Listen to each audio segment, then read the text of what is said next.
আজকে সকাল সকাল সবাই আমরা স্নান টান করে তাড়াতাড়ি তৈরি হয়ে চলে এসেছি মন্দিরে।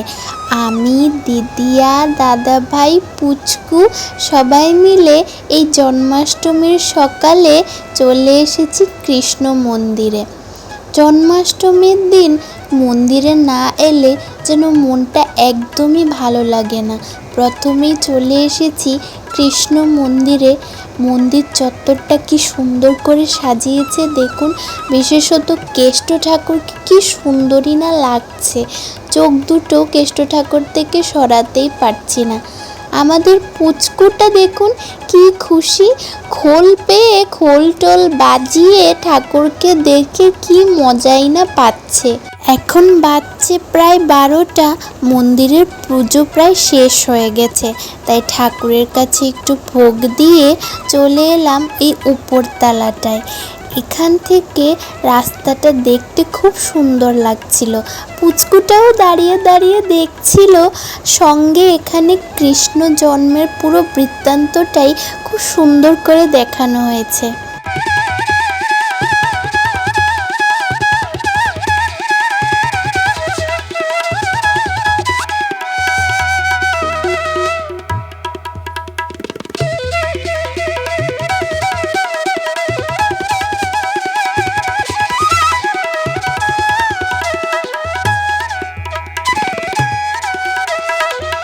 জন্মাষ্টমী উপলক্ষে মন্দিরে কি অনুষ্ঠান হবে সেই সূচিটাই লাগানো ছিল। তাতেই দেখছিলাম কৃষ্ণ সাজো প্রতিযোগিতার আয়োজন করেছে। ভাবলাম পুচকুটাকেও সাজাবো, কিন্তু সেটা শুধু 4 থেকে 6 বছরের বাচ্চাদের জন্য। আমাদের পুচকুটা তো অনেক ছোট, তাই আর সেটা হলো না। মন্দিরটা কি সুন্দর সাজিয়েছে জন্মাষ্টমী উপলক্ষে, দেখে খুব ভালো লাগলো। পাশেই ছিল বাবা লোকনাথের মন্দির, এখানে একটু চলে এলাম দর্শন করার জন্য।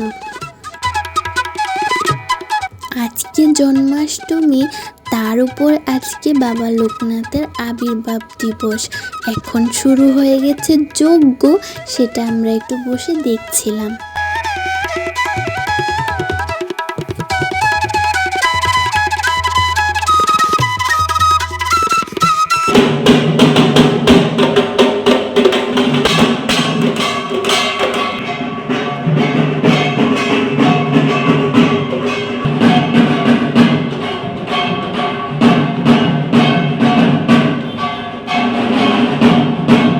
শিব ঠাকুরের কাছেও একটু প্রণামটা করে নিলাম। আজকে অনেকেই এখানে উপোস রেখেছে, তাই আজকে সবাই মিলে এখানে অঞ্জলি দেবে। একটু পরেই অঞ্জলি শুরু হবে, আমরা একটু আশীর্বাদ নিয়ে নিলাম।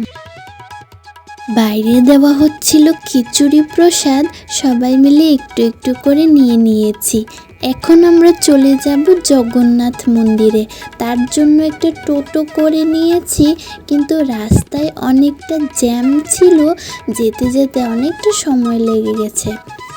পাশেই ছিল আমাদের লক্ষ্মীনারায়ণ বাড়ি, আর এইটা হচ্ছে আগরতলা স্টেট মিউজিয়াম, আগরতলার রাজবাড়ি, আর এইটা হচ্ছে দুর্গা বাড়ি। জগন্নাথ বাড়ি যাওয়ার রাস্তায় বেশ অনেকটা জায়গা ধরেই বসেছে এই মেলা। জগন্নাথ মন্দিরে জন্মাষ্টমীর সময় এই মেলাই হচ্ছে সবচেয়ে বড় আকর্ষণ।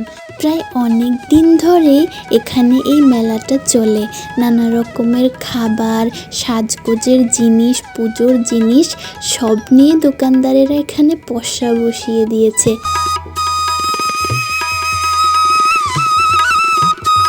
আমরা তো দুপুরবেলায় চলে এসেছি, তাই এত একটা ভিড় নেই, কিন্তু রাতের বেলায় এই মন্দির চত্বরে এতটাই ভিড় জমে যে এতটুকু পা ফেলার জায়গা বাকি থাকে না।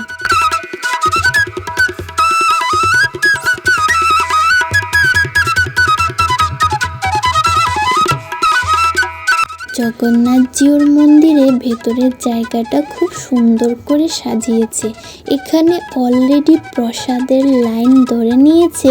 আমরা প্রথমে ঠাকুরকে দর্শন করতে চলে গেলাম ভেতরে, কিন্তু পৌঁছতে পৌঁছতে প্রায় 1টা বেজে গেছিল, তাই ঠাকুরের দরজাটা লাগিয়ে ফেলেছিল।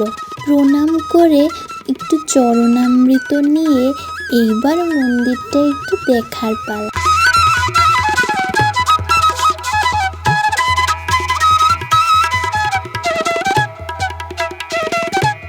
বিকেলবেলায় এই মঞ্চে অনেক রকমের অনুষ্ঠান করা হবে, তাই খুব সুন্দর করে সাজিয়েছে। নাম কীর্তন থেকে শুরু করে লীলা কথা শ্রবণ, শ্রীকৃষ্ণের লীলা বর্ণন সব কিছু এখানে হয়ে থাকে। পুরো 7 দিন ধরে মোটামুটি অনেক রকমের অনুষ্ঠানই হয়ে থাকে। এইখানটায় ছোট্ট গোপাল ঠাকুরকে সবাই মিলে ঝুলা ঝোলাচ্ছে। আমরাও একটু সৌভাগ্য পেয়েছিলাম, তাই গোপাল ঠাকুরকে একটু ঝুলা ঝোলালাম।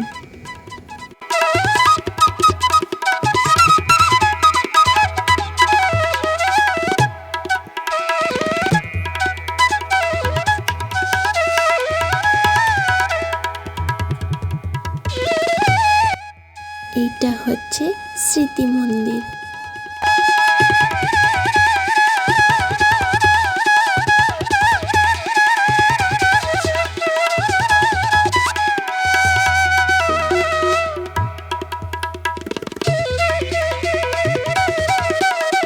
এই দিকটায় নারায়ণের 10 অবতারকে একে একে খুব সুন্দর করে দেখানো হয়েছে।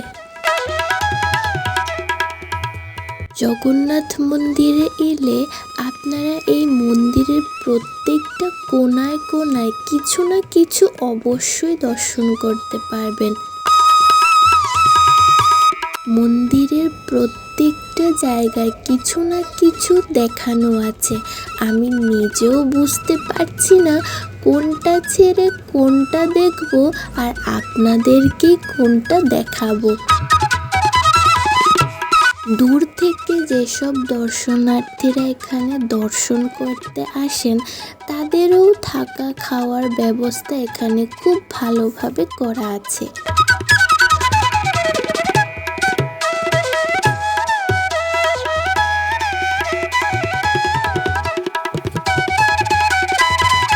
জগন্নাথ মন্দিরের দ্বিতীয় আকর্ষণটা হলো এই পুকুরটা। পুকুরের মাঝখানে রয়েছে এই মন্দিরে রয়েছে লক্ষ্মীনারায়ণ, সঙ্গে আছে একটা সুন্দর নৌকাও। এই মন্দিরের চারপাশটাই খুব সুন্দর।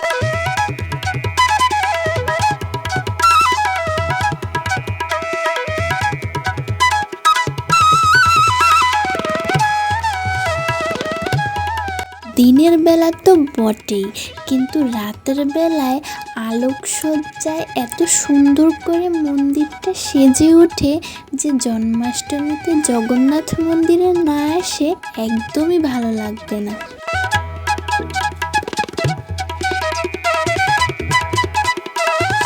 এই ছিল জন্মাষ্টমীর দিন সকালবেলায় আমরা কোথায় কোথায় গেলাম তার একটা ছোট্ট ব্লগ। তারপর আসতে চলেছে জন্মাষ্টমী স্পেশাল মেনু ব্লগ। এই ব্লগটা আপনাদের কেমন লেগেছে কমেন্ট করে কিন্তু অবশ্যই জানাবেন। দেখা হবে পরের ব্লগে।